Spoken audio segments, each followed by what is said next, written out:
We've seen just today's 24th. Yes, just yesterday that Yemen was still able to fire a hypersonic missile at Israel that I believe did in fact land. And this is one of the most advanced missiles I think you can have. Maybe you could explain that a little bit too. But I mean, it seems that that's the other factor of this. I mean, as much as people are saying, well, you know, Yemen is just sort of guys wearing backpacks and sandals, that they actually have some very significant technological capabilities.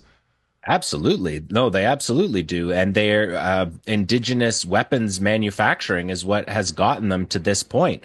I mean, they've taken down 22 US MQ-9 Reaper drones, $30+ million drones, and they're just harvesting them out of the air multiple times a week, sometimes 3 and 4 times in a week, because the Americans need those drones to be flying over Yemen in order to get intelligence on where to drop their bombs, because they don't have any on the ground intelligence, much like the Israelis in Gaza.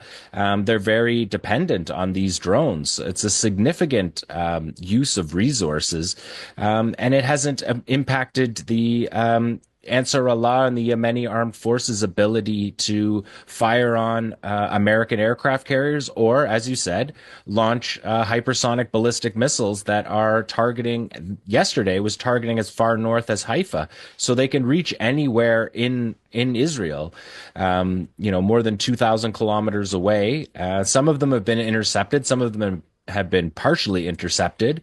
And in any case, they're spending millions of dollars per round to shoot them down. The THAAD rounds are around $5 million each, and it's pretty similar for the Patriot missile rounds that are involved, and David Sling and the Arrow system. These are United States air defense systems that are moved into Israel. They're not Israeli air defense systems. It's part of the United States air defense array that's battling, like you said, people say sometimes about the Houthis, like they're in sandals.